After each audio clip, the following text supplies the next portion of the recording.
নবী আলাইহিস সালাতু ওয়াস সালাম বলেন, আদম আলাইহিস সালাতু ওয়াস সালামকে আল্লাহ রাব্বুল আলামিন ভালোবেসে তার একটা উপাধি দিয়েছিল, তার হলো আদম সফিউল্লাহ। আর মুসা আলাইহিস সালাতু ওয়াস সালামকে ভালোবেসে একটা উপাধি দিয়েছিল মুসা কালিমুল্লাহ।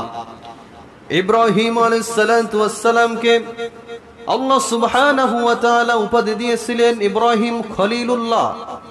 আর আপনার আমার নবী, প্যারা নবী মুহাম্মদুর রাসূলুল্লাহ সাল্লাল্লাহু আলাইহি ওয়াসাল্লাম, তিনি বলেন আল্লাহ পাক রব্বুল আলামিন আমাকে ভালোবেসে দিয়েছেন হাবিবুল্লাহ। সুবহানাল্লাহ। ওয়া নাউযু বিল্লাহি মিন শুরুরি আনফুসিনা ওয়া মিন সাইয়্যাতি আমালিনা। من يهده الله فلا مضل له ومن يضلل فلا هادي له ونشهد أن لا إله إلا الله وحده لا شريك له ونشهد أن سيدنا وحبيبنا ومولانا محمدا عبده ورسوله الذي أرسله بالحق بشيرا ونذيرا وداعيا إلى الله بإذنه وسراجا وقمرا منيرا. فقد قال الله تعالى في كلامه المجيد والفرقانه الحميد. আরেকটু বাড়াই, হালকা একটু বাড়াই, আরেকটু হালকা একটু। أعوذ بالله من الشيطان الرجيم. بسم الله الرحمن الرحيم. وما أرسلناك إلا رحمة للعالمين. وقال رسول الله صلى الله عليه وسلم لا يؤمن أحدكم حتى أكون أحب إلى الله من والده وولده والناس أجمعين. وقال تعالى في شان حبيبه ومحبوبه إن الله وملائكته يصلون على النبي يا أيها الذين آمنوا صلوا عليه وسلموا تسليما. اللهم سيدنا مولانا محمد وعلى آل سيدنا شفيعنا محمد. اللهم صل على سيدنا مولانا محمد وعلى آل سيدنا شفيعنا محمد. هو الحبيب الذي ترجى شفاعته لكل هول من الأهوال مقتحم. اللهم صل على سيدنا مولانا محمد وعلى آل سيدنا شفيعنا محمد بلغ العلا بكماله كشف الدجى بجماله حسنت جميع خصاله صلوا عليه وآله الحمد لله মুআজ্জাজ মুহতারাম মুসাল্লি নিজাম মহান আল্লাহ সুবহানাহু ওয়া তাআলার দরবারে লাখ কোটি শুকরিয়া আদায় করি, যিনি আমাদেরকে অত্যন্ত ভালোবেসে মহব্বত করে পবিত্র সালাতুল জুমাতে জুমার সালাত আদায়ের উদ্দেশ্যে মসজিদে সকলের আগে বাগে আসার বসার তৌফিক দান করলেন। এই জন্য সেই মহান মুনিবের দরবারে তার শিখানো ভাষায় কালিমাতুশ শুকরিয়া আদায় করি, সকলেই পড়ি আলহামদুলিল্লাহ। দুরূদ ও সালাম পেশ করি সর্বকালের সর্বযুগের সর্বশ্রেষ্ঠ মহামানব রহমাতুল লিল আলামিন সাইয়্যিদুল মুরসালিন খাতামুন নবিয়্যিন মুহাম্মদ আরবি বিশ্বনবী জনাবে মুহাম্মদুর রাসূলুল্লাহ সাল্লাল্লাহু আলাইহি ওয়াসাল্লাম। সম্মানিত মুসাল্লিয়ান ইকরাম, আমি আপনাদের সম্মুখে পবিত্র কোরআনুল কারীম থেকে একটি আয়াতে কারিমা তেলাওয়াত করেছি। রাসূল করিম সাল্লাল্লাহু আলাইহি ওয়াসাল্লামের অসংখ্য অগণিত হাদিস থেকে একটি হাদিস আপনাদেরকে শুনিয়েছি। এই আয়াত এবং হাদিসের আলোকে নির্দিষ্ট সময়ের ভিতরে আমলের নিয়াতে ইখলাসের সাথে কিছু আলোচনা করার চেষ্টা করব। আমা তৌফিকি ইল্লা বিল্লাহ। প্রাণপ্রিয় মুসাল্লিয়ান ইকরাম, আরবি ধারাবাহিক মাসের আমরা জানি রবিউল আউয়াল মাস শুরু হয়েছে।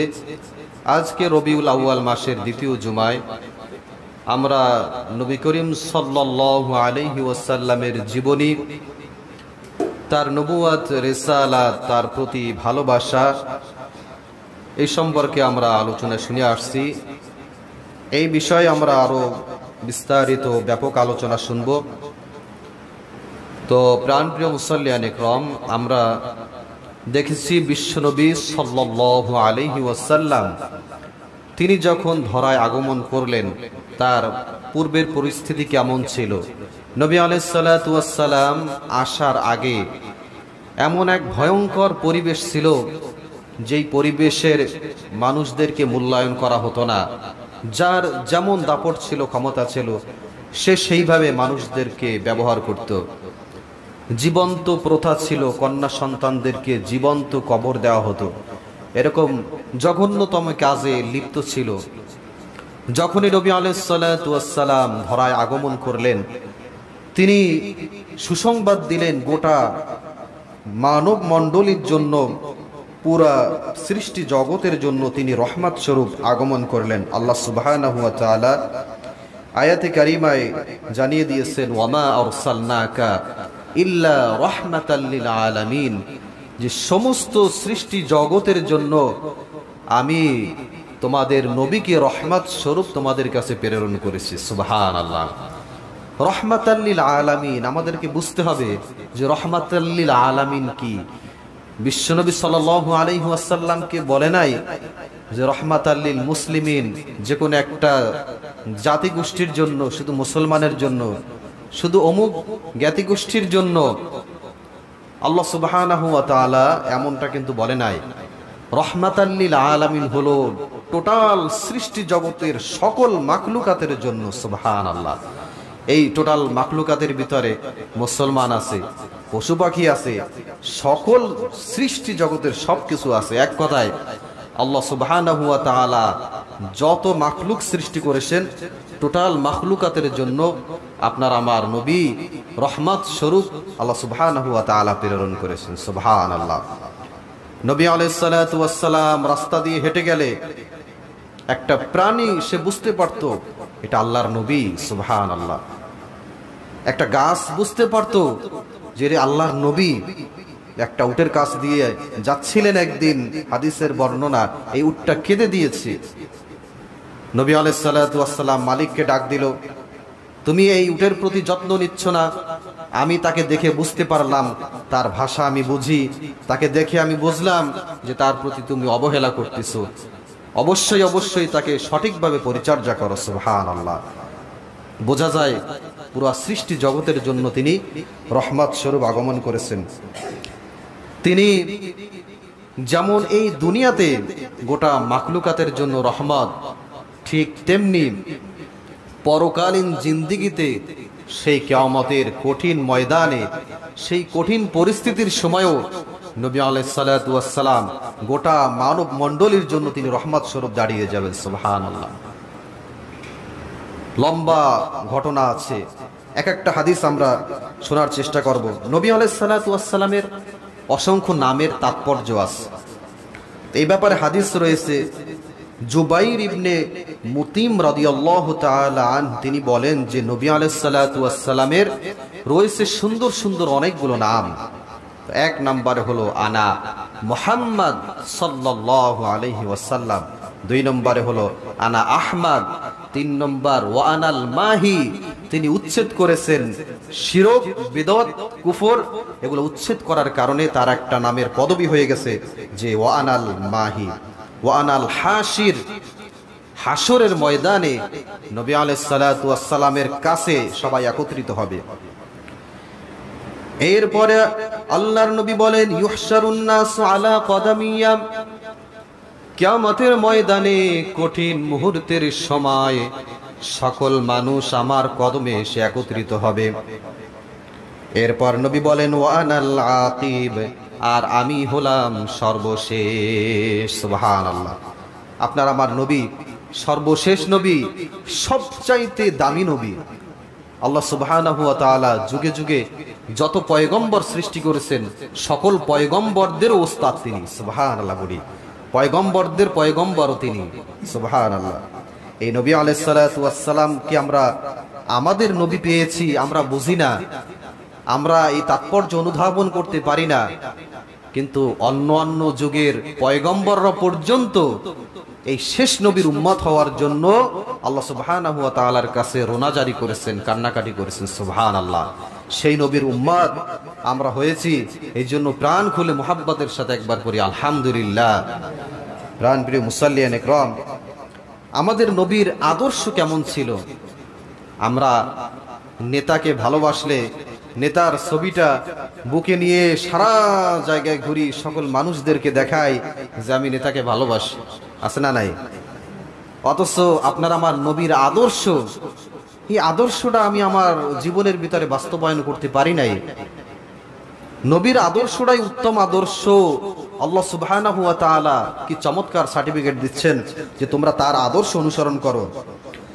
আল্লাহ সুবহানাহু ওয়া তাআলা বলেন লাকাদ কানা লাকুম ফি রাসূলিল্লাহি উসওয়াতুন হাসানাহ, তোমাদের জন্য উত্তম আদর্শ হচ্ছে তোমাদের রাসূল মুহাম্মাদুর রাসূলুল্লাহ সাল্লাল্লাহু আলাইহি ওয়াসাল্লাম। আদর্শ যদি খুঁজতে হয় নবী আলাইহিস সালাতু ওয়াস সালামের জীবনী পড়তে হবে। আদর্শ যদি খুঁজতে হয় নবীর সুন্নাতগুলো খুঁজে খুঁজে আস্তে আস্তে সেগুলো নিজেদের ভিতর বাস্তবায়ন করার চেষ্টা করতে হবে। নিজেদের ভিতর, সন্তানদের ভিতরে বাস্তবায়ন করার জন্য এই যে সাতার গল্প আমরা পড়াই, নবীর জীবনী একজনও পড়তে পারি না। নবীর জীবনী যদি প্রত্যেকটা মানুষ কম বেশি আমরা পড়তে পারতাম, আমাদের জীবনের ভিতর পরিবর্তন আসতো। আদর্শ আমাদের জীবনের ভিতর নবীর আদর্শে আদর্শিত আমরা হয়ে যেতাম। প্রাণপ্রিয় মুসাল্লিয়ান ইকরাম, আমার নবী কেমন নবী, কেমন আপনার আমার নবী? একটা হাদিসের ভিতরে নবী আলাইহিস সালাতু ওয়াস সালাম উপমা দিয়েছেন যে অনেক নবীদের মর্যাদা আর আমার মর্যাদা প্রত্যেকটা জায়গায় এক একটা স্টেপ রেখেছেন আল্লাহ সুবহানাহু ওয়া তাআলা। সুবহানাল্লাহ বলেন। নবী আলাইহিস সালাতু ওয়াস সালাম বলেন আদম আলাইহিস সালাতু ওয়াস সালামকে আল্লাহ রাব্বুল আলামিন ভালোবেসে তার একটা উপাধি দিয়েছিল, তার হলো আদম সফিউল্লাহ। আর মুসা আলাইহিস সালামকে ভালোবেসে একটা উপাধি দিয়েছিল মুসা কালিমুল্লাহ। ইব্রাহিম আলাইহিস সালামকে আল্লাহ সুবহানাহু ওয়া তাআলা উপাধি দিয়েছিলেন ইব্রাহিম খলিলুল্লাহ। আর আপনার আমার নবী প্যারা নবী মুহাম্মদুর রাসূলুল্লাহ সাল্লাল্লাহু আলাইহি ওয়াসাল্লাম তিনি বলেন আল্লাহ পাক রব্বুল আলামিন আমাকে ভালোবেসে দিয়েছেন হাবিবুল্লাহ। সুবহানাল্লাহ। বাজারে অনেক ধরনের মাছ আছে, ইলিশ মাছও মাছ, রুই মাছও মাছ, কাতলা মাছও মাছ, স্বাদ ভিন্ন আছে না? ঠিক তেমনি নবী আলাইহিস সালাতু ওয়াস সালামের নামের ভিতরে আল্লাহ সুবহানাহু ওয়া তাআলা ঠিক তেমনি স্বাদের ভিন্নতা রেখেছেন। এখানে নামের অর্থ বন্ধু, প্রিয়। এই নামের ভিতরেও আল্লাহ সুবহানাহু ওয়া তাআলা কি চমৎকার ভিন্নতা রেখেছেন। সুবহানাল্লাহ। এই আপনার আমার নবী, প্রিয় নবী সাল্লাল্লাহু আলাইহি ওয়াসাল্লামকে যদি আমরা ভালোবাসতে পারি, সঠিকভাবে যদি আমরা ভালোবাসতে পারি, তাহলেই মুমিন ইমানদার বলে আমি আপনাকে দাবি করতে পারবো। 2 নম্বর স্টেপ হলো যে নবীকে ভালোবাসতে হবে। যদি ভালোবাসতে না পারেন তো আপনি আমি ইমানদার বলে নিজেকে দাবি করতে পারবো না। নবী আলাইহিস সালাতু ওয়াস সালাম তিনি নবুয়তের পূর্বে নিষ্পাপ ছিলেন, নবুয়তের পরেও তিনি নিষ্পাপ ছিলেন। এটা বিশ্বাস করা যে তিনি এমন নবী যেই নবীর পুরা 63 বছরের জিন্দেগি পুরা পাই টু পাই লিপিবদ্ধ করা হয়েছে। সুবহানাল্লাহ।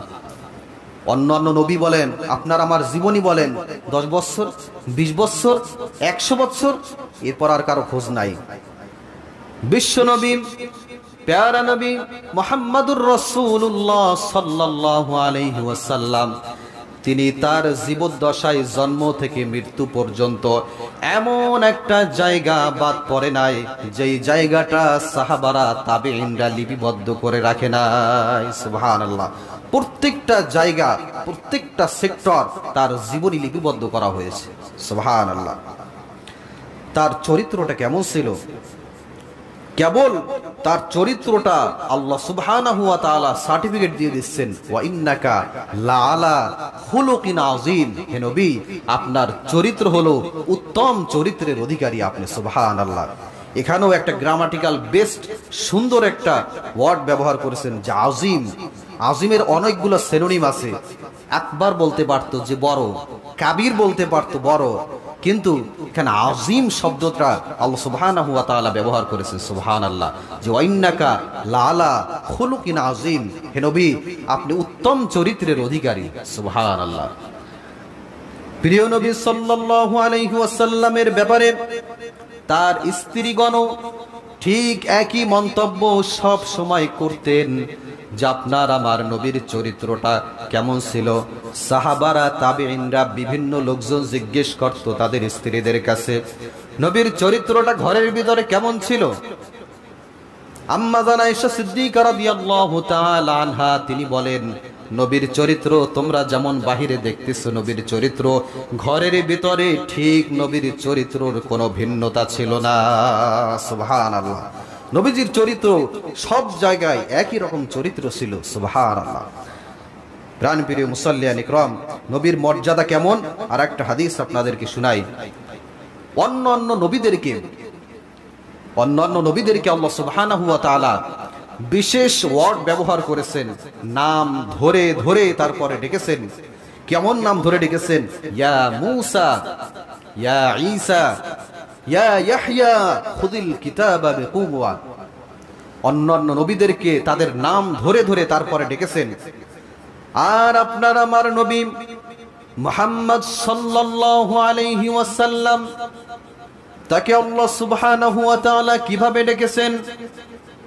পবিত্র কোরআনুল কারিমে সারা কোরআনের ভিতরে কোথাও আপনি খুঁজে পাবেন না ডাইরেক্ট নবীর নাম ধরে ডেকেছেন ইয়া মুহাম্মদ নাই, সরাসরি নাম ধরে ডেকে নাই।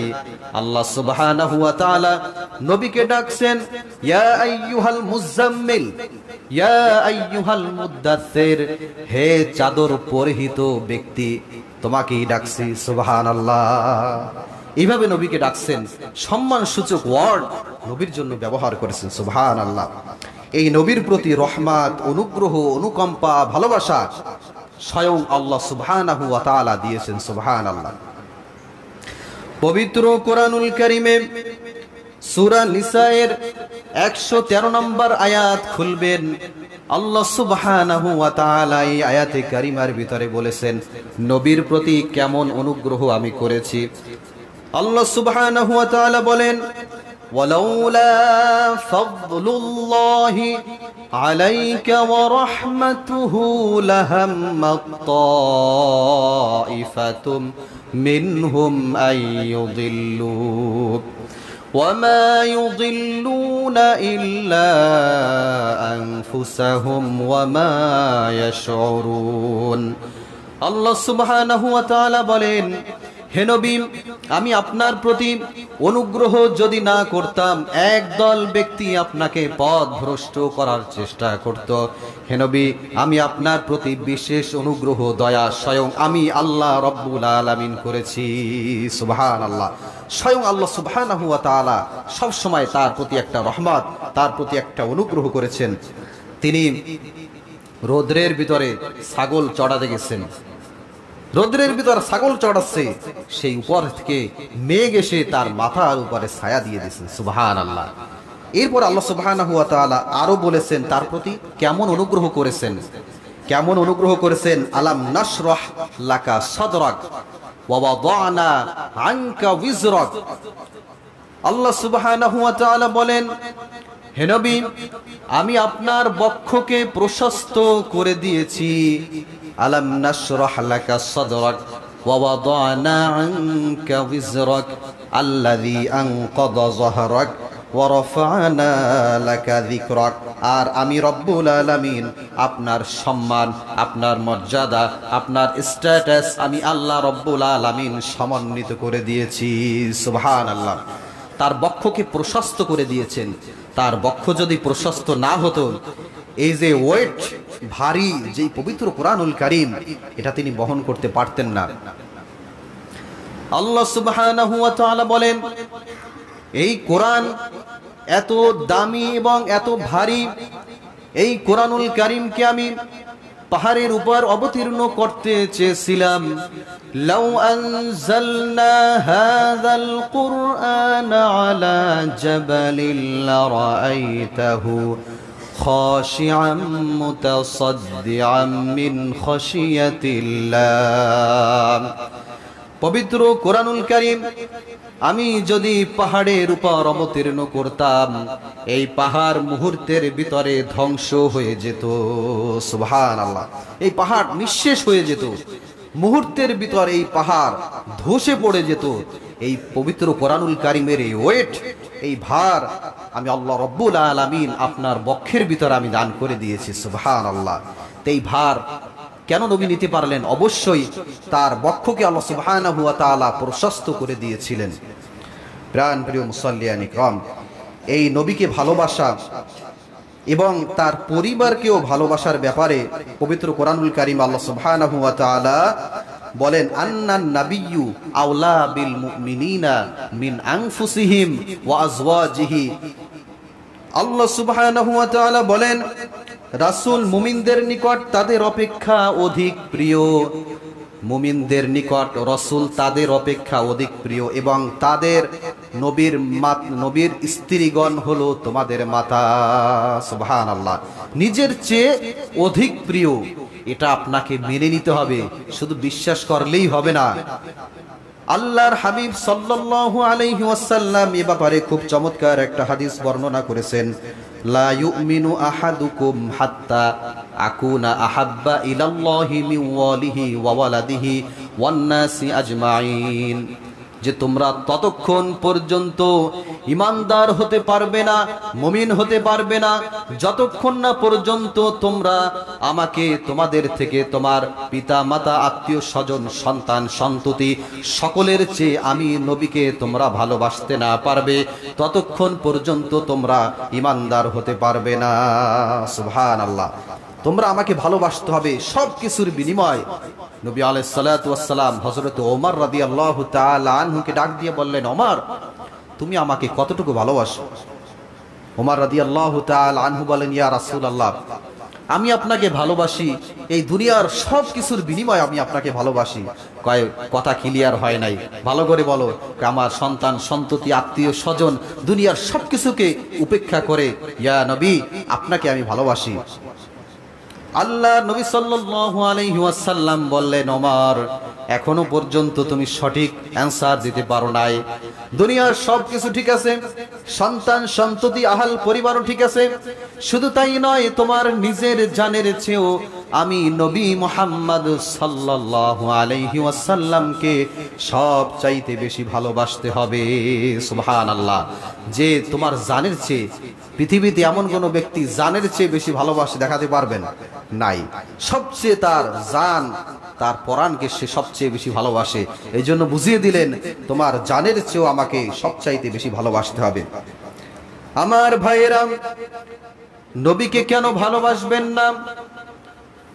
আপনার আমার নবী বিশ্ব নবী মুহাম্মাদুর রাসূলুল্লাহ সাল্লাল্লাহু আলাইহি ওয়াসাল্লাম কিয়ামতের ময়দানে যখন সবাই একত্রিত হবে, যখন প্রত্যেকটা ব্যক্তি ইয়া নাফসি ইয়া নাফসি ছাড়ার কিছুই বলার থাকবে না, সেই কঠিন মুহূর্তের সময় উম্মতেরা, প্রত্যেক উম্মতেরা ইয়া নাফসি বলে বলে এক একজন পয়গম্বরদের কাছে চলে যাবে হযরতে নূহ আলাইহিস সালাতু ওয়াস সালামের কাছে। আপনি আমাদের জন্য একটু সুপারিশ করেন। নবী নূহ আলাইহিস সালাতু ওয়াস সালাম বলবেন, আমার হাতে কোনো ক্ষমতা নাই, আজকের দিনে আমার হাতে কোনো ক্ষমতা নাই, তুমি চলে যাও হযরতে মূসা আলাইহিস সালাতু ওয়াস সালামের কাছে। যখন নবী মূসা আলাইহিস সালাতু ওয়াস সালামের কাছে যাওয়া হবে, নবী মূসাও একই জবাব দিবেন, আজকের দিনে আমার কোনো কথা বলার মতো সুযোগ নাই, তুমি চলে যাও হযরত ইব্রাহিম আলাইহিস সালাতু ওয়াস সালামের কাছে। হযরত ইব্রাহিম আলাইহিস সালাতু ওয়াস সালামের কাছে উম্মতেরা যে তাকে ধরবে, ইব্রাহিম আলাইহিস সালাতু ওয়াস সালাম বলবেন, আজকে আমার কোনো কিছু বলার নাই, আমি তোমাদের জন্য কোনো সুপারিশ করতে পারবো না। এই উম্মতেরা চলে যাবে সাইয়্যিদনা আদম আলাইহিস সালাতু ওয়াস সালামের কাছে, ইশফা লানা ইলা রাব্বিক, আপনি আপনার রবের কাছে আমাদের জন্য একটু সুপারিশ করেন।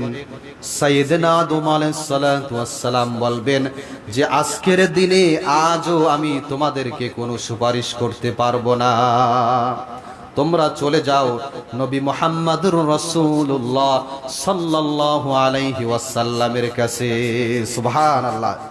সেই নবী আমরা পেয়েছি, শেষ নবীর কাছে ঘুরে ফিরে আসতে হবে। প্রত্যেকটা পয়গম্বর এখানে অস্বীকৃতি জ্ঞাপন করবে যে না, আমি তোমাদের জন্য কিছুই করতে পারবো না। আরেকটা হাদিসের ভিতরে আসছে খুব চমৎকার কথা, যে প্রত্যেকটা পয়গম্বরদেরকে এক একটা স্পেশাল পাওয়ার দেওয়া হয়েছিল, যেই পাওয়ারটা তারা জীবদ্দশায় ব্যবহার করেছেন। যে একটা দোয়া, যেই দোয়া আল্লাহ সুবহানাহু ওয়া তাআলা কখনোই ফিরিয়ে দেবেন না, তা প্রত্যেকটা পয়গম্বর তার জীবদ্দশায় এই দোয়াটা কাজে লাগিয়েছিলেন। যখনই অনেক বিপদের ভিতরে পড়ে গেছেন, কঠিন মুসিবতের ভিতরে পড়ে গেছেন, তখনই এই দোয়াটা তার উম্মতের জন্য হোক, তার নিজের জন্য হোক, এটা কাজে লাগিয়েছেন। কিন্তু আপনার আমার নবী, পেয়ারা নবী, তিনি তার জীবদ্দশায় এই দোয়াটা কাজে লাগান নাই। তিনি ওই কঠিন মুহূর্তে হাসরের ময়দানে এই দোয়াটা তখন আমাদের জন্য কাজে লাগাবেন। সুবহানাল্লাহ। এই জন্য নবীকে ভালোবাসতে হবে, ইমানের জায়গা থেকে প্রচন্ড পরিমাণে ভালোবাসতে হবে। আর একটা হাদিসের ভিতরে এসেছে, কেমন উপমা দিয়েছেন আপনার আমার নবী, কেমন একটু ভালো করে বুঝবেন। নবী উপমা দিয়েছেন যে তোমাদের ভিতরে মনে করো যে তোমাদের কোনো একজন ব্যক্তি একটা বিল্ডিং নির্মাণ করলো। এই হাদিস আমরা অনেকেই জানি। একটা চমৎকার একটা বিল্ডিং নির্মাণ করলো, এই বিল্ডিংটা সব কিছু কমপ্লিট করা হয়ে গেছে। এখন লোকজন যখন আসতেছে বিল্ডিংটা পরিদর্শন করার জন্য, সবাই ভিতরে এসে বলতেছে খুব চমৎকার বিল্ডিং, কিন্তু এই বিল্ডিং এর ভিতরে একটা জায়গা সমস্যা আছে। কি সমস্যা? এই বিল্ডিংটার মাঝখানে একটা ইটের জায়গা ফাঁকা আছে। যদি এই ইটটা পরিপূর্ণ করা যায়, এই চমৎকার বিল্ডিংটার পূর্ণাঙ্গতা পাবে। নবী বলেন যে কুল কায়নাত সবকিছু সৃষ্টি করা হয়ে গেছে, শুধুমাত্র আমি যদি সৃষ্টি না হতাম, এই কুল কায়নাতের কোনো কিছুই পূর্ণতা পেত না। সুবহানাল্লাহ। এই জন্য আপনার আমার নবী, পেয়ারা নবী, বিশ্ব নবী মুহাম্মদুর রাসূলুল্লাহ সাল্লাল্লাহু আলাইহি ওয়াসাল্লামের জীবনের ভিতরে রয়েছে আমাদের আদর্শ। তার জীবনী যদি আমরা বুঝতে পারি, তার আদর্শ যদি আমাদের জীবনের ভিতরে বাস্তবায়ন করতে পারি, আপনার আমার জীবন, ইহকালীন জীবনে সফলতা আসবে, পরকালীন জীবনে নবী আলাইহিস সালাতু ওয়াস সালামের সুপারিশ আপনার আমার জন্য নসিব হয়ে যাবে। মুসাল্লিয়ান ইকরাম, আমরা যতটুকু আলোচনা শুনলাম, আল্লাহ সুবহানাহু ওয়া তাআলা আমাদের সকলকে বোঝার এবং আমল করার তৌফিক দান করুন।